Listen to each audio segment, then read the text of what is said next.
For this is going to be having the leg straight here, bend the knee up, and then have the foot drop right down just like that. If you have an assist in the office, it makes life a lot easier because then the patient doesn't have to do anything. But what we're going to do here is just have the patient go through it because then they can actually guide how far they go through it with what they're feeling. Okay. And all I'm going to do is apply direct pressure on top of the piriformis. I'll back it up because most of the patients, I don't want to ruin my thumbs. I got to work all day long, so make it as easy as you can for yourself. Nice and easy, just go through that same motion. Bend the knee up, bend the knee up, bend the knee up, drop the heel down towards the ground. There you go. You can feel how that stretches underneath. Come on back.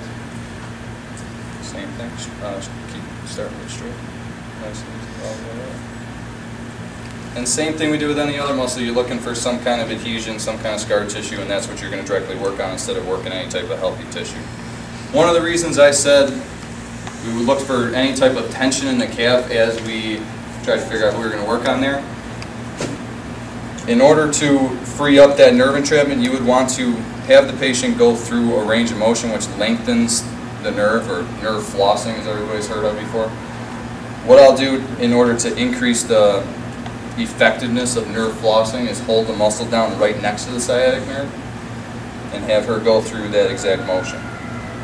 By doing that, hopefully we get that sciatic nerve to floss right past the piriformis, breaking that nerve entrapment up and relieving her of the symptoms down the leg. So this is going to be a little different. Instead of bending your leg up and dropping your foot down, you're just going to keep the leg real nice and straight and just come up towards the floor. Okay? Just start it with a straight. Nice and easy, just coming right up. And then drop it down a little bit.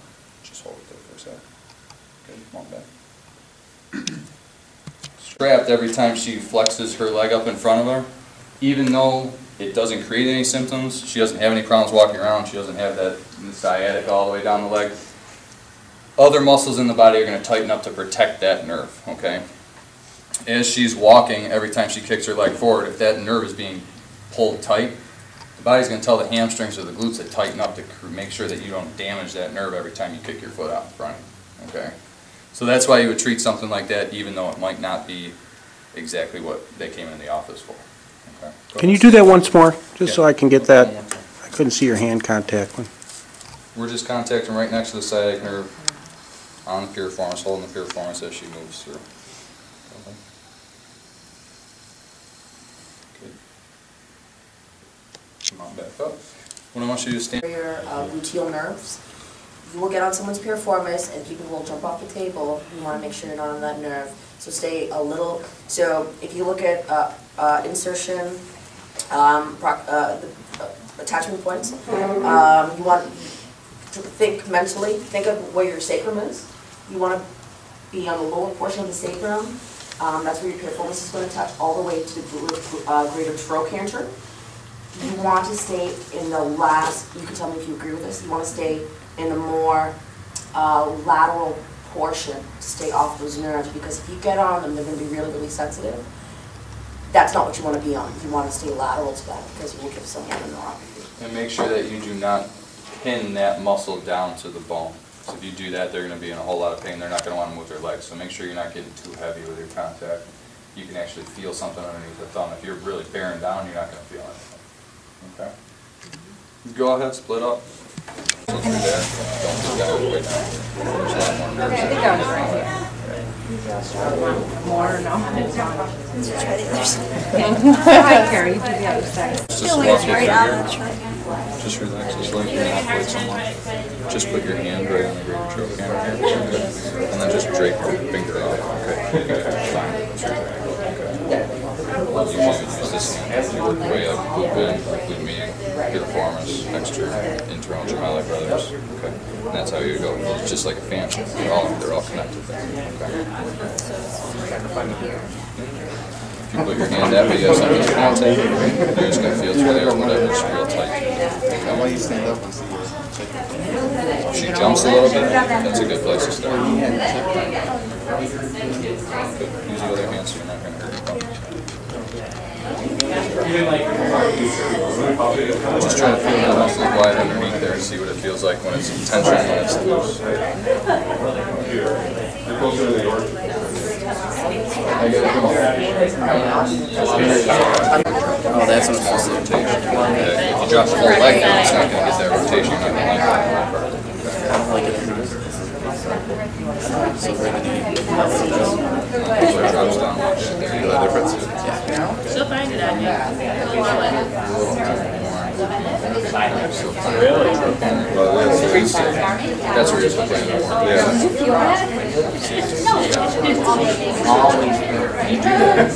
Make sure your contact's right. Just take a real nice easy. Go through there. Because the harder you push, the less you're going to feel. So real nice easy, just gradual right through it. And find different consistency. You feel it right away. You work it a little bit. So you just want to... Come on, glute med.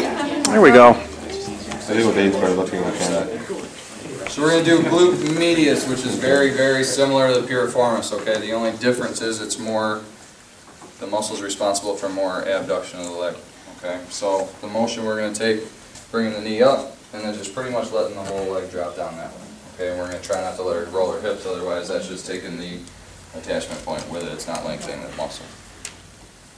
So like I showed a couple of you guys, if you just place the hand, if you face the way they're facing on the table, face up towards their head, place your one hand on the greater trochanter. Your thumb's pretty much going to be in the origin of all those muscles. You just work your way down in a fan shape. Piriformis would be straight towards the sacrum there. Glute med is going to be more on a superior to inferior angle there. Okay. Once again, you're looking for any type of tightness in the tissue. Instead of just working a whole healthy tissue, you're going to look for what's going to be a problem, and then you're just going to walk them right through that. And drop the muscles down. Good. If they tend to roll their hips a real lot, just have them say, hey, try not to roll your hips as much.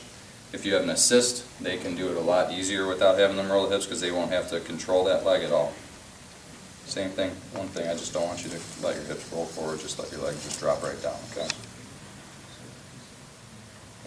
Feel the difference with that compared to the when you roll your hips?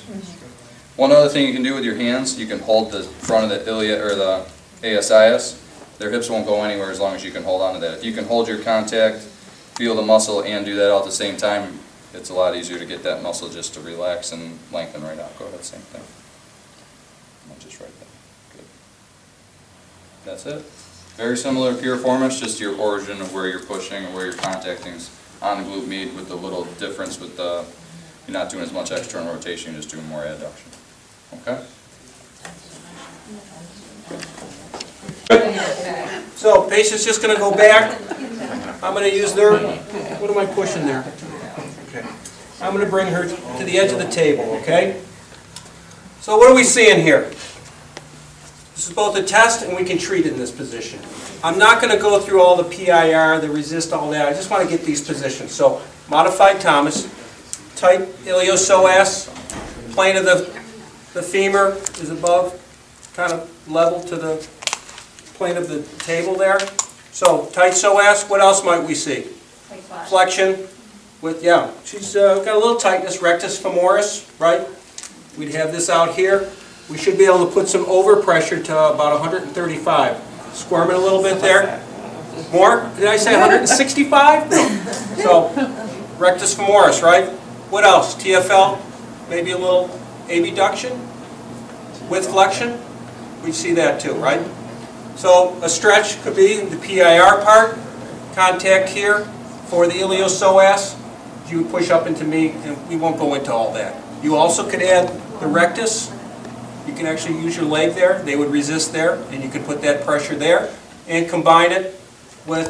I don't think she's happy with it. It hurts so bad.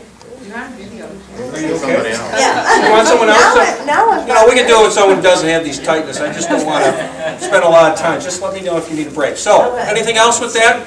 So, we can do a test, evaluation, treatment right in this position, okay? Make sure, again, this hip flexion on the opposite side, contralateral side, what we'll do, posteriorly rotates the pelvis.